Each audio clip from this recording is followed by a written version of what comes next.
What's good? What's happening? Style Theory, the Barbie movie, made me question everything. No spoilers. Let's go. In the new Barbie movie, the world's favorite blonde bombshell is suddenly offered a choice: a classic high heel pump or a Birkenstock sandal. She, of course, chooses the pump. You can go back to your regular life, or you can know the truth about the universe. The first one. The high heel. Let's just say that the Matrix looks very different here in 2023. But because of that choice, we're treated to this: the moment. Wait a minute. So if she chose the Birkenstocks, this wouldn't be her reality right here? Hold on. But the only reason she came here was because of the heels, bro. I mean, I'm assuming it was kind of like a career path. It's like red pill, blue pill, you know what I'm saying? That's crazy. Choice, we're treated to this: the moment that broke the internet. Barbie stepping out of her heels and retaining that iconic foot shape. But while that step broke the internet, would it also break your ankles? I don't think actual human feet are meant to work that way. So in honor of the new Barbie movie, I want to see whether she made the right move here. When offered the option of wearing a high heel or a flat sandal, what's the right choice for your overall health? Today, we're finding our footing to determine once and for all whether high heels are as bad for your feet as people tend to assume, or whether there might be some secret health benefits to walking around in a perpetual point. And on the flip side, are flat shoes like sandals any better? Because let me tell you, no one wants chronic foot pain Barbie. No one. Hey, hello, bro. internet. Welcome. Listen, man. I'm choosing these every time, but even these aren't that freaking comfortable, bro. Like, what's the hype around this shoe? That they're not even that comfortable. Foot pain Barbie. No one. They don't even look good either, man. Hello, internet. Welcome to Style Theory, the over-analysis Barbie. At this point, I think we're all aware of who Barbie is, right? Blonde, loves pink, owns a beach house in Malibu, sure. But do you know her origins? I bet not, because our toy overlords definitely don't want you to find out. See, the original Barbie would be this: the Build Lily doll. A doll based on a German got that big forehead. Look at that, bro. comic strip that, well, just by looking at a couple of these panels, let's just say that you don't need to understand what the German is saying here to get a sense of Lily's vibe. In the Barbie movie, you get this scene about Ken staying the night. I thought I might stay over tonight. To do what? I'm actually not sure. Let's just say that Lily here would have had some very specific activities planned. Anyway, what started overseas as a risque gag gift found its home with American children when Ruth Handler, the co-founder of Mattel, bought one for her daughter. The doll was an instant hit at the house, and bing bang boom, Barbara Millicent Roberts was born. But she prefers to go by her nickname, Barbie for short. Barbie. Damn, wait, that's her full name? Barbara Millicent Roberts? What? Millicent Roberts was born, but she prefers to go by her nickname, Barbie for short. Barbie quickly became the original hashtag girl boss, teaching women of— Hey, let me really ask out a question for the OGs, for the younger generation. You know what I'm saying? Barbie or Bratz? Okay? Which one? Male, female, I don't care what you is, okay? Barbie or Bratz? I'm going Bratz every time, just saying. Of all ages that they could take on any job they wanted. Doctor, Nobel Prize winner, Supreme Court Justice, mermaid. It's only too bad that Barbie never stopped to show us what happens when the other shoe drops. I accidentally girl bossed too hard, and now I have a real job with real responsibilities. Too real, TikTok, too real. Anyway, speaking of when the other shoe drops. I accidentally girl bossed too hard, and now I have a real job with real responsibilities. What is she talking about? What is she talking about? And please tell me she's trolling, bro. Ain't no way she's crying over having a real job, bro. And I get it, people don't want to work regular jobs, but like, if the bills is getting paid, who cares? Get your money up. You know what I'm saying? Too real, TikTok. Too real. Anyway, speaking of shoes dropping, let's get to that question at hand. At feet, I suppose. The Birkenstock pump debate. Have we all been brainwashed to think that high heels are only for aesthetics? I mean, partygoers have been ditching their painful stilettos to walk home barefoot for decades. Heck, our very own Amy walked barefoot through Vegas after her 3-hour Tay-Tay experience rather than keep her heels on. But is the true shame coming from that walk of shame? The poor foot health? Has Barbie's permanent point been trying to help us all along? Or should we be going flat that and never going back. Now, if you're new to the world of heels, you might be surprised that they didn't actually start off as footwear focused on fashionable females. In fact, they started off as a tool for soldiers riding their horses. The gap between the toe and the heel actually helped riders lock their feet into the saddle stirrups. From there, heels became popular throughout Europe, eventually becoming a symbol of male power. I'm serious about that. That's King crazy. Louis XIV eventually made That's actually insane, bro. it so that only nobility could wear heels, and how high those heels were reflected how high of a class you were. Maybe that's why Ken is still just a Ken here. He hasn't harnessed the power of the lift yet. But now let's look at the data. Are heels actually good for your feet? Well, it's not as easy of a question as it might initially sound. Talk to anyone who's head over heels for heels. Bro, I ain't gonna lie. I did a reaction to the soap. Yeah, styles. I'm pretty sure it was Style Theory. Yeah, and then they were trying soap out and stuff, and her picture, this same picture popped up, bro. I don't know if it's her makeup or Photoshop. Like, bro, she looked way too white. Way too white, bro. And they'll be quick to tell you that they're That's not all even made her, equally. like, she's not even like that naturally, bro. She has a little like she's like this, bro, right here. You know what I'm saying? I don't know, bro. Either they fucked up the Photoshop or she put too much makeup. I ain't gonna lie. There's a whole Pokedex full of different kinds of heels out there. You have your ultra high stilettos that turn you into a literal skyscraper, as well as those insane no heel heels, all the way down to your maybe possibly a heel kitten heels. Meow. So for our non-shoe addicts, let's just break down what those names actually mean. A kitten heel is the shortest of the short heels, covering anything below 2 inches. It's the kind of shoe that makes you wonder if you're really wearing a heel or finally just standing up straight. Just above those are low heels, reaching between 2 to 3 inches in height. Then you have yourself mid heels that fall between 3 and 4 inches, and finally we're in the high heel territory, anything between 4 to 8 inches in size. You can actually manage to find shoes that go higher, including some that are almost fully vertical, which match really nicely with this clutch, as well as this hefty podiatrist's build. That being said, no matter who you are, nicely with this clutch, as well as this hefty podiatrist's Bill, this man got jokes. bill. That being said, no matter who you are or why you decided to slip on that pair of heels, they are gonna rock your body to its core. Literally. Strapping on a pair of stilettos turns the simple act of walking into a major challenge for the human body. As the height of the heel rises, the length of your Achilles tendon actually shortens. You know, that little string that connects your calf muscle to your heel bone? Yeah, that thing becomes super small, which is no good because it's built for an extended stretch. Keeping it short for long periods of time reduces its flexibility, ultimately resulting in it becoming tighter and shorter. Bro, I ain't gonna lie. Shout out to the women who wear heels constantly, bro. Y'all look good in them, okay? Y'all look great in them. But boy, being able to walk, man, run too, like, that's crazy.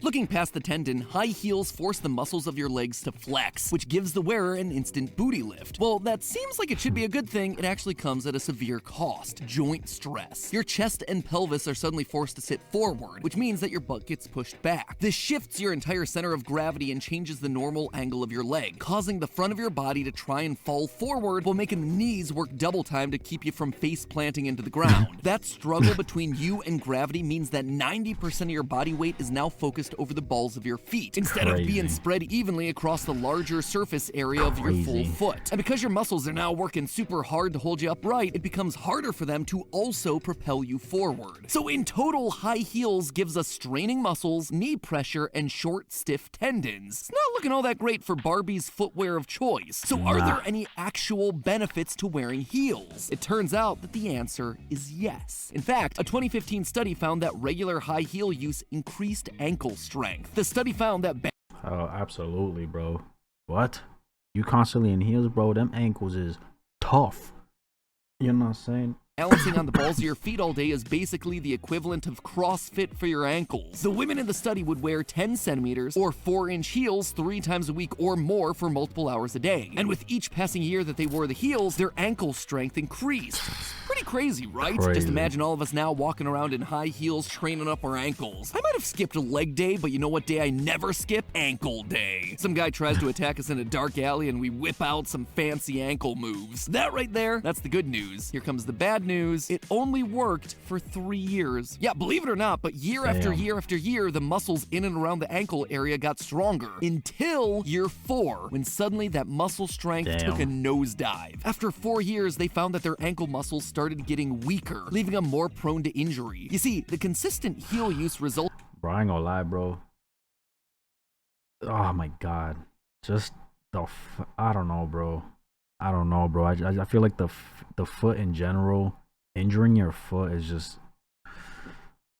I can't, bro. Resulted in the body's developing muscle imbalances, resulting in more falls and overall injuries across the rest of their body. In short, high heels are terrible. So then obviously Barbie would be better off choosing the flats, right?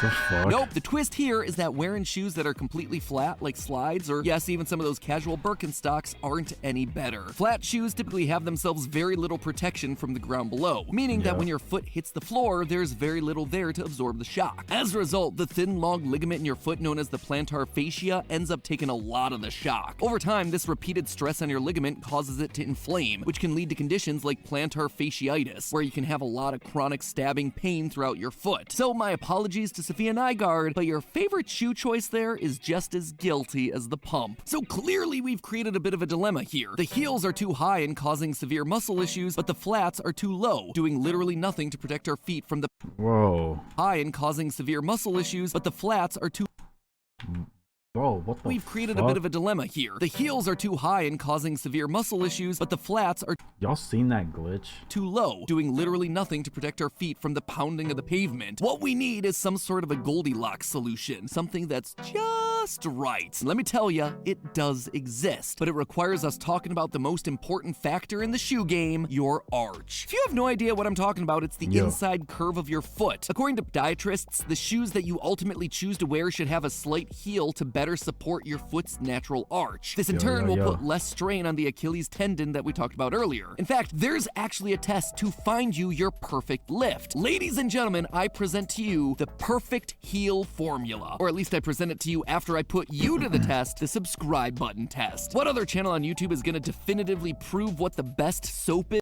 Right here. This is the one I reacted to. Bro, this blew my mind. This blew my mind, bro, this video. And then follows it up with a short where we rip through a $200 pair of sneakers. Who else is exposing 200? Follows it up with a short where we rip What brand is that? through a $200 pair of sneakers. Who else is exposing Victoria's Secret and then explaining why you should be absolutely terrified of mannequins? By subscribing to Style Theory, you help support this channel and all the hard-working Barbies out there that help make it happen. So hit that subscribe button and proudly say that you are a Theorist Barbie. All right, let's go play with our feet. The so-called perfect heel height formula was created by podiatrist Emma Supple, and it promises to pair you with your perfect pair of heels. So how's this formula work? Well, you're essentially measuring the mobility of this one little ankle bone here, your talus bone. According to Emma, quote, basically if the talus tilts downward when you're holding your leg out straight and relaxing your foot, then you have a lot of mobility and can wear higher heels with ease. But if your talus downwards doesn't tilt, then you'll be more comfortable in flatter shoes. Leg out straight, relaxed foot.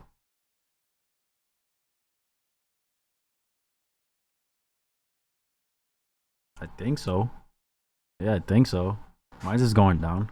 Flatter shoes give a right angle to the ground and don't require as much movement from the foot. So now grab yourself a friend and get to measuring. Luckily, I have myself my built-in friend, my wife, Steph. I mean, she quite literally promised to be my partner in all things till I died. Though I gotta admit, I'm not sure she knew it meant measuring my feet on camera. Anyway, once you have someone willing to get up close and personal with your stank feet, you'll just need to find yourself a chair, a pencil, and a ruler. Just pause this video while you go find the tools, all right? Great. First, you'll need to sit on the chair with one leg extended out in front of you. Remember, you're gonna want to have your shoes off for all of this. Gently relax your foot so that it tips forward without actively pointing your toe. Have your friend then line up the pencil with the ball of your foot. Wait, because is he gonna talk about this part right here? Because mine goes inward a little bit. so that way it points perpendicular to the floor. Basically, you want the pencil to make a right angle to the ground. By measuring the distance between the tip of the pencil and your heel, you'll be able to tell what heel height is meant for you. It is possible for your foot not to tip, thereby making the measurement 0. That is totally fine. All that means is that you have yourself a flat arch, and so flatter shoes like Vans or ballet flats are going to be a match made in shoe heaven for you. So what about the rest of us? Well, if your foot measures at 1 inch, then a shoe with a 1-inch heel is going to feel Bro, what is this glitch, bro? Y'all seeing this? for you. So what about the rest of us? Well, if your foot measures at 1 inch, then a shoe with a 1-inch heel is gonna feel Look the at best. this, If you bro. What's measure going 2 on? inches, then you're gonna want a 2-inch heel. I think you get the picture. This is not a complicated equation. Anything 3 inches and above, though, rounds down to just 3 inches. Basically, podiatrists don't want you going any higher than that. So what does all of this mean for our leading lady Barbie? Well, it turns out that her affinity for heels might not be as unhealthy as we initially assumed. Sure, her heels are way too high in those shoes, but she just has herself a more flexible talus than most, thereby making a higher heel a better fit for her unique arch. She just needs to dial it down by a couple of inches. In the end, though, all of this shoe talk tells us that footwear isn't a red pill, blue pill scenario. It isn't a binary choice. There are millions of shoes out there, and the one that's right for you isn't the tallest or the sleekest. It's about finding a fit that meets the specific needs of your body. Speaking of bodily needs, it's time to talk about our sponsor. We good, you know what I'm saying? Yeah, bro, I feel like, honestly, 99% of people, let's keep it real, unless you have foot problems, you know what I'm saying, and you have to find a shoe that fits you perfect, 99% of the time, bro, people aren't thinking about, oh, is this gonna fit me well? No. Do I like the look of it? Does it feel good? I'm copping, you know what I'm saying? That's crazy, bro. So yeah, I just checked my foot. Mine does have, I'm pretty sure he's talking about this little dip right here. Mine does dip. Yeah. And then this whole thing after 3 years, it only lasts 3 years type shit is crazy. It makes sense though, because like obviously that muscle or bones, whatever have you, does get tired over time. So I can see why. But hey, the most important question, y'all. Bratz or Barbie, okay? Bratz or Barbie, let me know. As a ballet dancer who does pointy around 4 times a week for around an hour, this video was hilarious and a little terrifying.